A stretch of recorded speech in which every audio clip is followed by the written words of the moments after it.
जिन विभक्त जनों के बीच में मैं माइक पकड़ रहा हूँ, ये इसके लिए सभी लोग मुझे क्षमा करेंगे।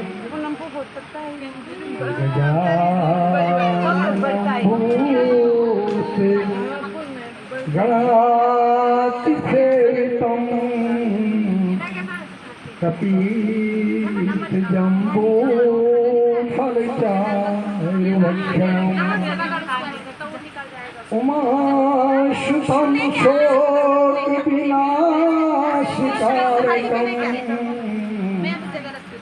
नमामि विघ्नेश्वर पादुकङ्करम् मनोजवं मारुतुल्यवेगं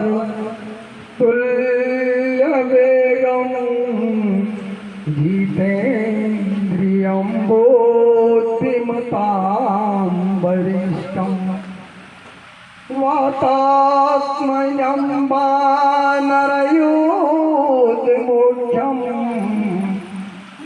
श्रीरामदूतं शिरसाय नमामि। व्यासपीठ में विराजमान परम सिद्धेय व्यास जी महाराज, रिश्ते में मामा जी भी हैं, परम सिद्धेय आदरणीय श्रीमान हरिश्चंद्र पुरोहित जी और आज ये देवभूमि, ये भगवती की भूमि, ये माँ चंडिका की भूमि, ये माँ काली की भूमि पवित्र हुई, जो हमारे बीच में भगवान तो सब जगह है, लेकिन भक्त जब भक्त मिलता है, क्योंकि हमारे परम सिद्धे व्यास महाराज जी ने हमें अभी भागवत में बताया कि भक्त प्रहलाद हुआ और उसने संसार को एक मार्ग दिखाया। भगवान का नाम उज्ज्वल भक्त करता है और उन्हीं की अनुकंपा से संसार चलता है। तो आज हमारे बीच में माँ काली के, माँ भगवती के परम भक्त, उनके बारे में जितना कहा जाए वो बहुत कम है। हमारे बीच में आए आप व्यास जी भी हैं, आप भागवत भी करते हैं, बहुत विद्वत आदमी हैं, परम आदरणीय सुरेशानंद गौड़ जी तथा हमारी ब्राह्मण मंडली आचार्य, मेरे कुल पुरोहित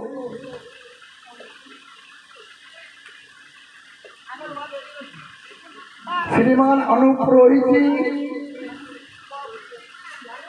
आचार्य आशीष मैठाणी जी, आचार्य राकेश खाली जी, आचार्य दिवाकर नौटियाल जी, आचार्य देवेंद्र चमोला जी, ब्राह्मण मंडली और हमारे बीच में इस भागवत को मनोरंजन से सुशोभित करने वाले हारमोनियम वादक, तबला वादक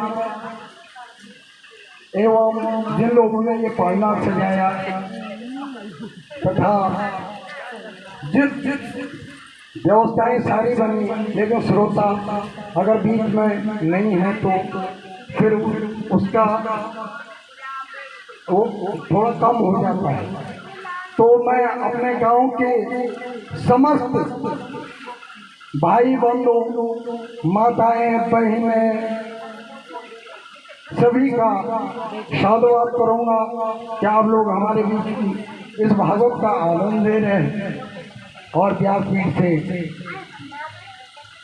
ये बड़ा सौभाग्य है, इस क्षेत्र का भी सौभाग्य है कि इस क्षेत्र में इस तरह का भागवत और इस तरह के विद्वत जिन्होंने इस भागवत को, मुझे तो सभी लोग कह रहे थे कि गांव में कर रहा हुआ तो कोई आएगा ही नहीं। अरे मैंने कहा भगवत कृपा होगी तो आएंगे, और भगवत की ऐसी कृपा हुई क्योंकि भगवत, हम भागवत करते हैं लेकिन भागवत का व्याख्यान कौन कर रहा है इससे बहुत ज़्यादा प्रभाव होता है। और जो व्यास जी आज व्यास जी से इस भागवत का व्याख्यान किया उन्होंने, आज 7वां दिवस है। मेरे चलो आजकल काम करते करते आवाज में बैठ गई है, मैं सभी से क्षमा चाहूँगा कि अगर ठीक ढंग से नहीं बोल पा रहा हूँ तो सब क्षमा करें। तो हमारे व्यास जी ने हमको जो ज्ञान दिया, मैं समय ज़्यादा नहीं लूँगा, व्यास जी ने हमें जो ज्ञान दिया हमें उसका अनुसरण करना चाहिए। भागवत हम 5 भाई, 9 भाई, उसके बाद 13 भाई, माने मेरा पूरा गाँव, उसके बाद मेरा पूरा 6, उसके बाद प्रदेश, उसके बाद देश। आज मीडिया का प्रचार है, ये भागवत, ये 100 आदमी, 120 आदमी, 150 आदमी नहीं सुन रहे हैं। इस भागवत को इस समय ये जो सेमी द्वार तेतुली नामक स्थान में ये भागवत हो रहा है, इसको भारत में ही नहीं विदेशों में भी सुन रहे, क्योंकि हमारे कुछ बच्चे विदेश में रहते हैं तो उसका प्रचार वहाँ भी जा रहा है।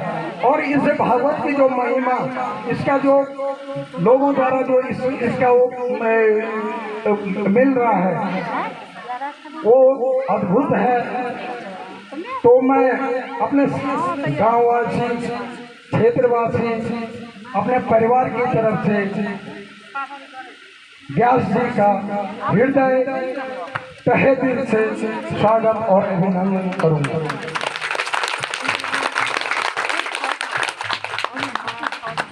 और एक बात मैं जरूर कहूँगा, मैं और अपने शब्द भी बंद करूँगा। भागवत 7 दिन सबने सुना, लेकिन भागवत सुन करके एक कान से सुना दूसरे कान से उड़ा दिया, ये नहीं होना चाहिए। श्यामा जी ना हो कि बुहारी आज साल से नहीं बुलाए, साल बुहार नहीं बुलाए।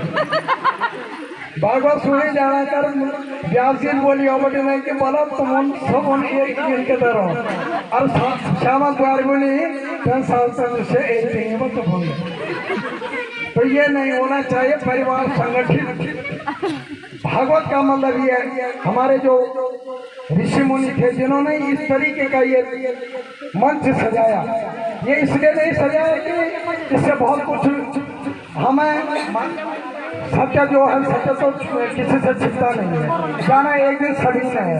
उसके लिए तो पश्चाताप भी, हम ये कहेंगे कि आज वो गया उसके लिए पश्चाताप करो, कल हो गए, जिसकी जहाँ पे मृत्यु होगी वो ज्ञान है। लेकिन जो इस भूधरा पे जीवित है उनको अपने जीवन का यापन, अपने जीवन का यापन शुद्ध मन से और शुद्ध अंतर्करण से करना चाहिए। तो मैं सभी से यही कहूँगा कि जो हमने इस भागवत से और ऐसे ऋषि तपस्वियों से हमने जो ज्ञान प्राप्त किया उसका अपने जीवन में अनुसरण करें, और सभी